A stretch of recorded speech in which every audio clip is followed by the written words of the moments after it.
Focus. Well, hello everybody. We are down. Start again. Well, hello everybody. We're now up to 1995. So what interesting things caught my eye that year? Let's have a look, shall we?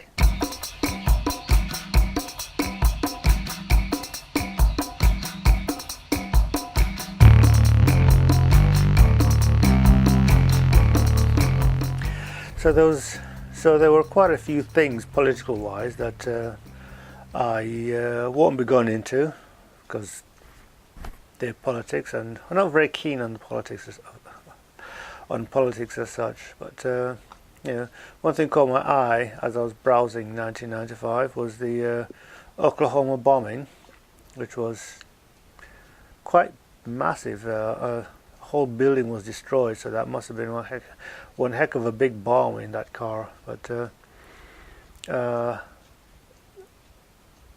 find myself more interested in the slightly lighter things. For example, astronaut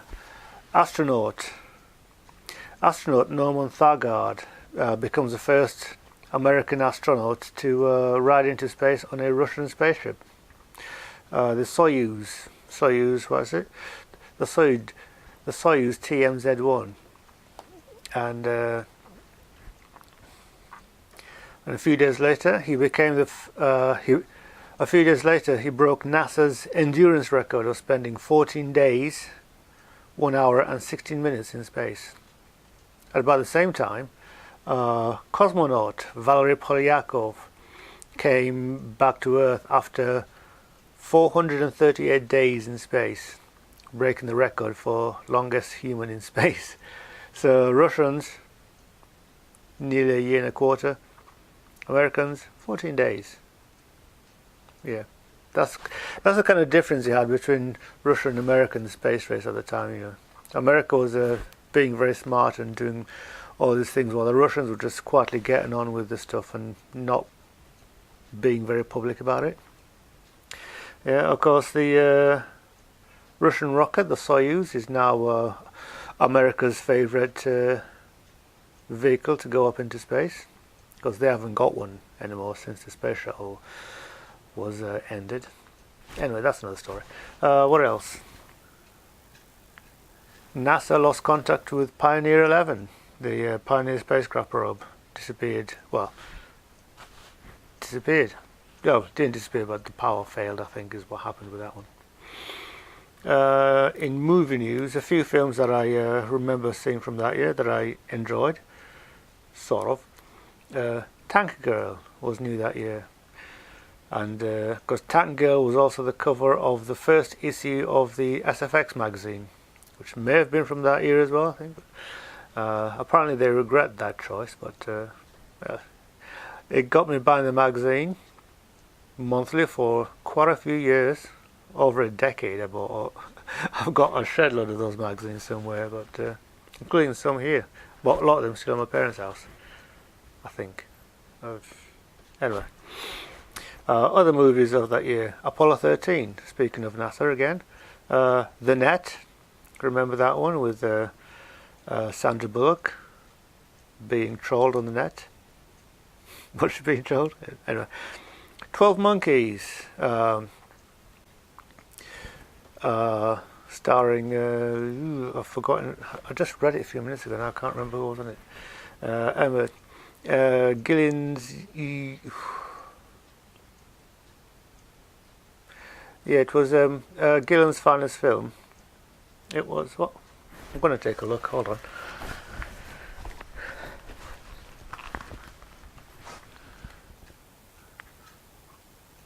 Yeah, still here. Don't worry. Just talking, blah blah blah. Hoping the camera doesn't stop.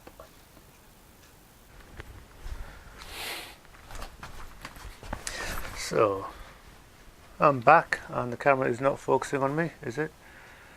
Yeah, back in focus. So, 12 Monkeys, a Terry Gilliam movie starring Bruce Willis in probably his first real dramatical role, I think. I remember a movie critic, still popular on the BBC now, I think, or whatever, anyway, saying that It's almost as if it's almost as if Terry Gilliam had a word with Bruce and told him, well, you know all that cheerful, crazy stuff you do. Yeah, don't do that. Just follow our direction, you'll be fine. And it appears to have worked. 12 Monkeys, one of the most interesting science fiction films I think I've seen, and certainly a lot better than the TV show, which I think is still going on.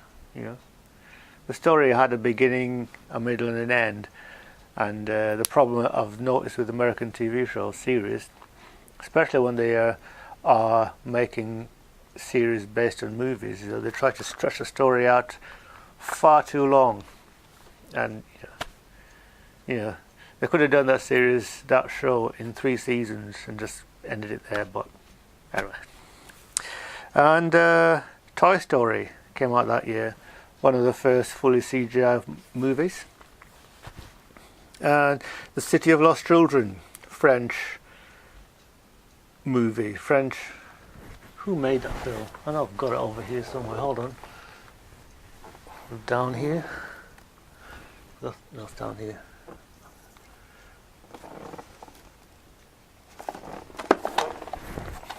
City of Lost Children. Focus on. So this is a film by Jeunet and Cara, creators of Delicatessen. So if you've seen Delicatessen, these are the people who made it. Or they made this film as well, rather. And I thought this film was astonishing when I first saw it. There's CGI in that movie that doesn't look like CGI. There's scenes in that film that are just so amazing. I thought, how the heck did they do that? How do you train a flea to actually do what the fleas did? And it's only a while later I realised that must have been CGI. Anyway, who's in this movie? Blah, blah, blah. The writing's so small I can't actually see it. So, but anyway, look it up. City of Lost Children, excellent movie, in my view. And of course, Ghost in the Shell, the Japanese animated movie, which I didn't see for quite a while yet, but I would recommend it. Not the Hollywood remake, the original animated one, and that's on there somewhere. So you've got Ghost in the Shell. Let's have a look at focus. Ghost in the Shell, Ghost in the Shell 2, and then 2 more, Individual 11, The Laughing Man, and there's another one over there waiting to be watched. So, as I was saying, for some reason the camera stopped recording. I don't know if it's me. Anyway, doesn't matter. Where was I? Ghost in the Shell. That's where I was at. And anyway. So over here on the other side. So I've got the Blu-ray. And so basically this is the same as the original film, but they made some new improvements, if you like. A lot of scenes were redone in CGI to make them look much nicer, but the dialogue and the story stayed exactly the same, which is a good thing, which is something you can't actually say for Star Wars, for example, but I'll talk about that later maybe. So Ghost in the Shell, that came out in '95, the original animated movie, not the Hollywood remake. Back on the shelf. And yeah, that was some of the movies I saw. There's plenty of other movies that year, I'm sure you can think of some yourself. So let's move on to the next bit, which is people who died that year. And goes first on the list, because according to the internet, he died on the 1st of January. Fred West died that year. Committed suicide in his jail cell, where he'd been arrested for the murder of, I think 17 women. Because his wife also played a part in those murders. It's been alleged that she was the instigator of most of these murders. And I understand, or I heard, that when they discovered the remains of a lot of their victims, at least 1 or 2 of them were actually their own daughters, which just makes it more grisly. So he did a lot of, he was doing, according to neighbours, he did a lot of DIY in the basement, in the garden. Turns out that what he was actually doing was burying the victims' bodies. Yeah, so anyway, I understand his wife Rosemary is currently in prison doing a life sentence. Other people that passed away that year: Larry Grayson, everybody's favourite comedian. What a gay day! Peter Cook, the satirist. Was he satirist or just a straightforward comedian actor type? Doug McClure, the American actor who was never actually in The Simpsons, because The Simpsons wasn't actually a thing at that point.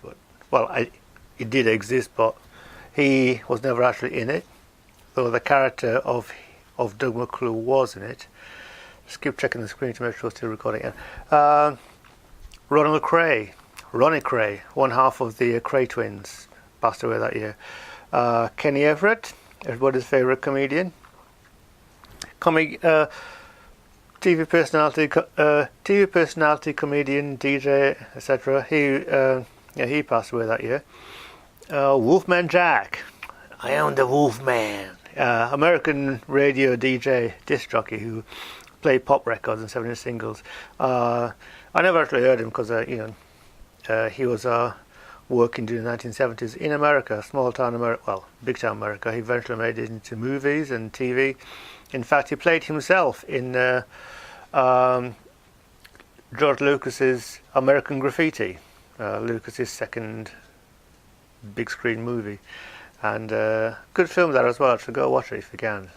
Yeah.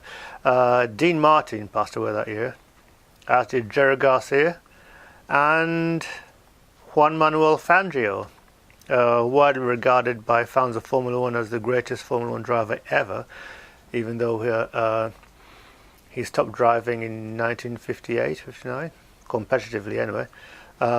His first race was the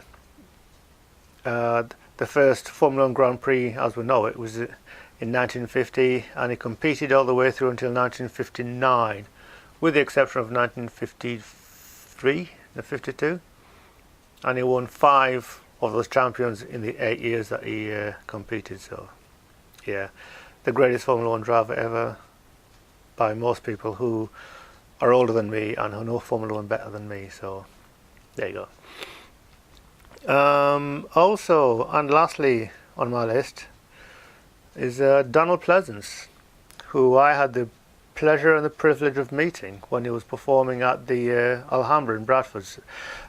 This would have been in 91, 90, when I was still with the Talking magazine, and we did an interview with him. And lovely chap. It was really quite a nice chap. Liked to talk about his life, which is what we're there to talk about. And at one point during the interview, he said, what time's it? I've got to get my makeup on. I'm going to be on stage in half an hour. And then he stopped and talked a bit more. So I think he must have started late, that performance. But yeah, very nice chap. I also took a portrait of him while we were there. This is him. And yeah, very nice fellow. So Donald Pleasence.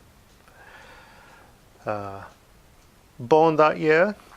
I've got one name that I know of. Logan Paul.